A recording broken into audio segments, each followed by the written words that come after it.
이재명 정부의 첫 여당 대표를 뽑는 더불어민주당 전당대회에 정청래, 박찬대 후보가 출마했죠. 수해 복구를 위해 전당대회 순회 경선이 통합 경선으로 전환되면서 당대표 레이스 구도에 어떤 영향을 미칠지 관심이 쏠리고 있는데요. 오늘은 국회에 나와 있는 박찬대 후보 연결해서 수해 복구 활동과 또 전당대회 관련 이야기까지 나눠보겠습니다. 의원님 안녕하십니까? 네, 안녕하세요. 박찬대입니다. 네, 반갑습니다. 일단 전국적인 비 피해 상황부터 좀 얘기를 나눠봐야 할 것 같은데요. 지금 선거운동을 멈추고 수해 복구 현장에서 힘을 보태고 계시다고 들었는데 어디를 다녀오셨나요? 예, 일단 선거운동은 즉시 중단했고요. 당진, 그리고 가평, 예산, 그리고 남원, 곡성, 광주 이렇게 쭉 다녀서 오늘 아침에 본회의 때문에 다시 국회로 잠깐 복귀한 상태입니다. 네. 네. 자, 그럼 지금은 당대표 선거운동을 멈추고 온전히 수해 복구에만 매진하고 있는 그런 상황이신 건가요? 네, 그렇습니다. 지금 민생보다 정치가 앞설 수 없다. 국민들이 수해로 인해서 고통을 받고 있는데 어떻게 보면 전당대회는 당대표를 뽑는 축제 아니겠습니까? 그리고 또 실질적으로 수해 복구 중에 있는 우리 당원들 그리고 지지자들에게 전화를 걸어서 뽑아달라, 선택해달라라고 얘기하기 민망한 상황이어서 일단은 네, 중단하고 수해 현장에 힘 하나 보태고 그들의 의견, 민원들 청취하고 있는 행보를 좀 계속하고 있는데요. 함께 땀 흘리고 함께 울고 그리고 함께 하는 것이 바로 정치의 본령 아닌가 이렇게 생각합니다. 네. 자, 폭우 피해 상황으로 전당대회 일정도 조정이 됐는데요. 호남과 수도권 경선을 서울 등과 함께 이제 통합 경선으로 치르기로 결정되지 않았습니까? 경선 방식의 변화는 좀 어떻게 평가할 수 있을까요? 예, 뭐 수해 중에 있는 네, 우리 국민들을 생각을 하면 사실 유불리를 따질 수 있는 그런 상황은 아닌 것 같습니다. 다만 뒤로 연기하는 것을 제안하기는 했었는데요. 연기는 되지 못하고 최종일 8월 2일 날 통합해가지고 선발하는 걸로 되어 있고요.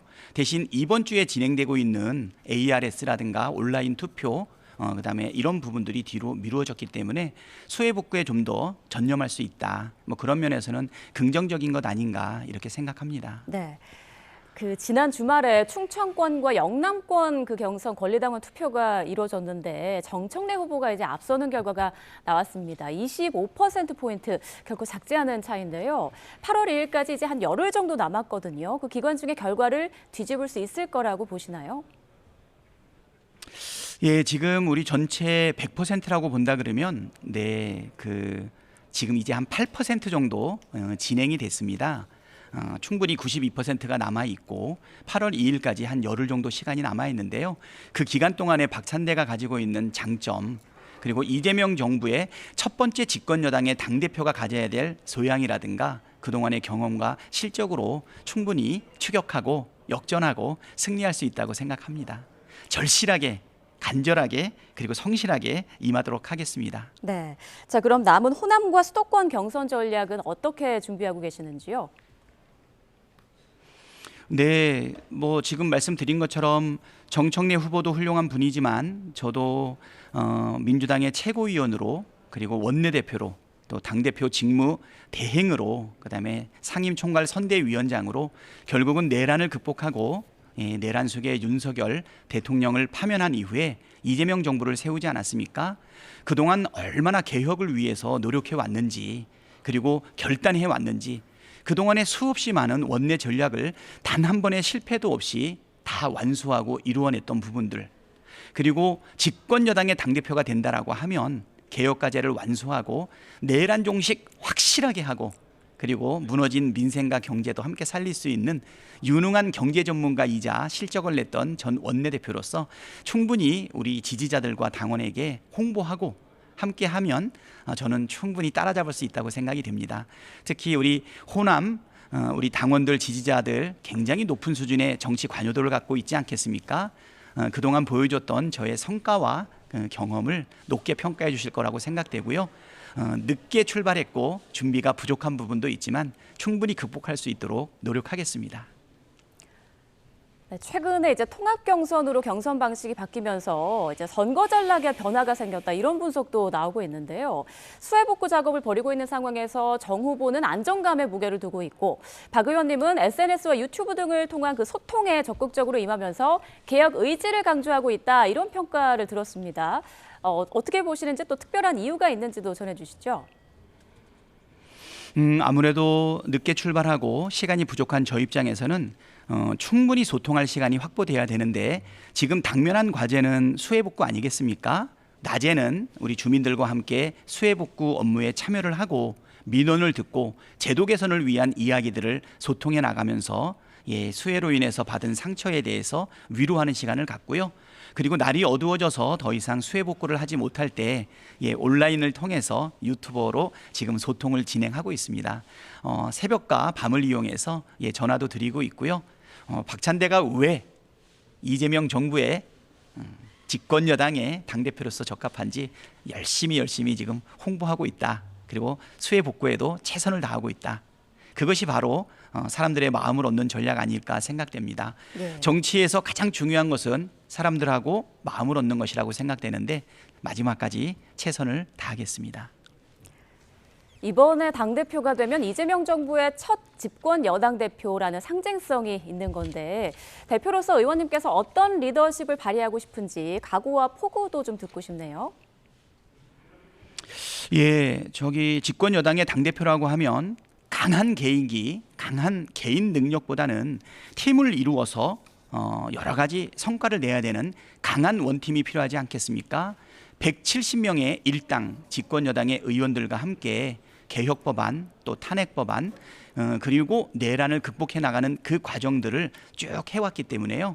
강한 원팀으로서 반드시 내란을 신속하게 종식하고 개혁 입법도 확실하게 완수하도록 하겠습니다. 모든 의원들을 하나로 모아서 이러한 성과들을 내는데 자신이 있다 생각되고요. 우리 동료 의원들과 정치 고관여층으로부터 적극적인 지지를 지금 받고 있으니까 남아있는 기간 동안 이러한 홍보 전략 충분히 하면서 득표 활동도 같이 진행하겠습니다. 네. 간절한 마음으로 8월 2일까지 최선을 다하겠다 이런 말씀해 주셨는데 이번에는 정치 현안에 대한 이야기도 좀 여쭤보겠습니다. 최근 보좌관 갑질 의혹 등 불거진 강선우 여가부 장관 후보자에 대해서 일단 대통령실에서는 임명 강행 수순으로 나가는 것 같은데요. 최근 시민단체는 물론이고 여당 안에서도 강 후보가 자진 사퇴해야 한다 이런 목소리가 나오고 있는데 의원님 생각은 어떠신가요? 의원으로서 보좌진의 많은 도움을 받아왔고 사실 의원의 성과는 대부분 보좌진들의 노력의 결과다라는 것을 인정하고 있기 때문에요. 보좌진과 우리 정치인들, 의원들 사이에는 정치적 공동 운명체 아닌가 생각이 됩니다. 특히 이번에 계엄을 막아내고 그리고 내란을 극복하는 과정 속에서 우리 보좌진들의 많은 노력들이 있는데요. 함께 생사의 고비를 넘었던 보좌진에게 일단 깊은 감사 인사를 드립니다. 이번에 정부에서 요청안을 재송부를 했는데요. 국회 내에서 충분히 지금 수기가 이루어진다고 생각이 됩니다. 그래서 인사권자의 고민, 그다음에 후보자 당사자의 또 고민, 그리고 또 우리 의원들의 수기가 잘 모아져서 국민의 눈높이에 맞는 결과가 나오지 않을까 생각이 됩니다. 또 한편으로는 보좌진들의 권익 증진을 위해서 국회 차원에서도 여러 가지 대책을 함께 마련해 나가도록 하겠습니다. 예. 자, 상대당 국민의힘에 대해서도 좀 여쭤보겠습니다. 완전한 내란 종식과 내란 세력 척결에 목숨을 걸었다 이런 표현도 하셨던데요. 내란 청문회도 열겠다고 하셨더라고요. 국민의힘에 대한 위헌정당 해상 추진도 가능할 거라고 보시나요? 예, 그렇습니다. 지금 내란 청문회는 진상 규명을 위해서 하는 국회의 기본적인 책무 아니겠습니까?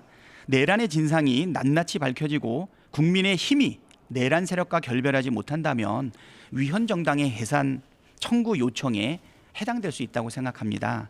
만약에 지도부뿐 아니라 상당수의 의원들이 내란에 깊이 관여되어 있고 그거에 대한 반성이라든가 돌이킴이 없다라고 하면 위헌 정당 해산 청구를 법무부 장관한테 제가 제일 먼저 신청하겠다. 이런 말씀 드리도록 하겠습니다.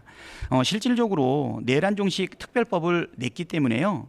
네. 또 한편으로 조이대 지기현 체제에 대해서도 국정조사 요구도 지금 하고 있습니다. 결국은 대한민국이라는 우리 민주공화국의 기반을 해치고 있는 이 내란에 대해서는 완전히 불가능하게 뿌리를 뽑아내지 않는다면 대한민국의 민주주의는 끝없이 위협받게 될 거고요. 민주주의가 위협받게 된다라면 바로 민생과 경제도 함께 흔들리는 것을 경험했기 때문이다. 저는 다시 한번 촉구합니다. 국민의힘은 내란 세력들을 완전히 척결하고 그리고 도로 친윤당이라는 불명예도 반드시 벗어내시고 그리고 국민을 위해서 복무하는 정당으로 다시 나시기 바랍니다. 네, 김문수가 다시 당대표에 나온다. 또 친윤 인사들이 다시 지도부에 들어온다라고 하는 것은 위헌 정당임을 스스로 자인하는 것이기 때문에 국민의 심판을 피할 수 없을 것이다. 예, 내란 정당에 해당이 된다면 아마 해산되지 않을까 이렇게 생각됩니다. 네. 분명하게 동료 의원으로서 강권합니다. 자, 내란의 뿌리를 완전히 뽑아야 한다. 그리고 국민의힘에 촉구하는 말까지 해주셨습니다. 자, 이재명 대통령은 새 정부 출범 이후에 실용주의, 협치, 경청 등을 지금 강조해 오고 있는데요. 내란 종식과 동시에 야당과 협치에도 나서야 하는 그런 상황인데 어떤 방식이 가장 효율적이라고 보시는지요? 예, 대통령께서도 협치, 그다음에 국민 통합을 강조하지 않습니까? 집권 여당의 대통령 또는 정당으로서 협치를 이야기를 하지만 결국 내란 세력과의 협치는 야합이고 거래일 수밖에 없습니다. 통합과 협치도 결국은 정의의 결과여야 되지 않을까 생각이 되고요. 지금 상태로는 국힘당과의 협치는 물 건너갔다 이렇게 생각이 됩니다. 저는 일단 국힘당이 이런 내란의 강으로부터 벗어나고 국민을 위해서 복무할 수 있는 정당이 될 수 있게끔 최대한 내란 종식 특별법을 관철할 거고요. 다시는 내란이 일어나지 않게끔 불가능하게끔 하는 민주적 기초를 분명하게 세우는 당대표가 되도록 하겠습니다. 국민의힘이 만약에 내란과 결렬한다면 그렇다면 그 이후에는 여러 가지 따뜻한 제안이 있을 수 있겠지만 지금 현재의 행태를 볼 때는 불가능하지 않나, 네, 희박하지 않나 좀 안타까운 상황입니다. 네, 말씀 잘 들었습니다. 지금까지 8월 2일 더불어민주당 전당대회 당권주자로 나선 박찬대 의원과 이야기 나눠봤습니다. 의원님 오늘 말씀 감사합니다. 네, 감사합니다.